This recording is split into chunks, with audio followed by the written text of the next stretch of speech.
नमस्कार न्यूजरूम को स्वागत करुच्ची मु तपन वर्तमान गोटे बड़ खबर आसी पहुंचुची जे एएसओ वैकुंठनाथ प्रधान को माड़ मारिबा घटना रे गोटे नुआ मोड़ आसी एवं उभय पति पत्नी आज भेटिचंती राज्यपाल को जे महामहिम राज्यपाल को राजभवन में भेटिचंती एवं अध घंटा धरी आलोचना होईची। এই আলোচনা পরে গোটিয়ে প্রতিক্রিয়া আসিছি বৈকুণ্ঠনাথ প্রধান যে কি মাড় খাইলে এবং রাজ্যপাল পুয় তাঁকু মাড় মারিলে গত 7 তারিখর এই ঘটনা ঘটিলা। পুরীরে এই ঘটনা ঘটিলা, পুরীর রাজভবন এই ঘটনা ঘটিলা। আনে সমুদ্রকূল থানার এফআইআর হয়েছিল। आज विभिन्न राजनैतिक दल पक्षर प्रतिक्रिया प्रकाश पाई। गोटे पटे छात्र और युव कांग्रेस पक्षर विक्षोभ कर राजभवन सामने न्याय दाबी करपटे विरोधी विजु जनता दल पक्षर कड़ा प्रतिक्रिया प्रकाश पाई।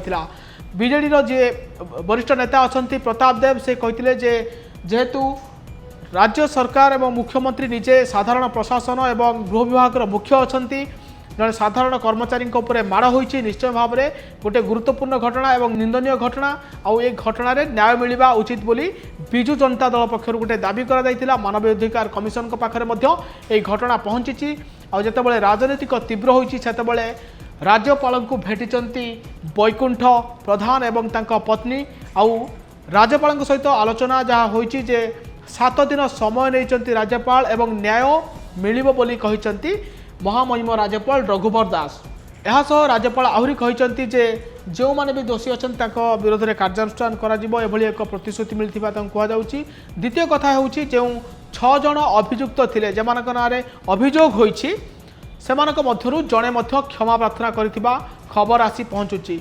आपन को कही रखे जे गत 7 तारिख में जितेबाला वैकुंठ प्रधान जे एएसओ अच्छा से दायित्व थे से समय राज्यपाल पुओ एवं साथी मैंने माड़ मारी माड़ मार पछर बड़ कारण हो स्टेशन को भल गाड़ी बा दामी गाड़ी न पठे माड़ मारी विभिन्न शरीर में विभिन्न स्थान में आघात लगी फोटो सामना को आसीला।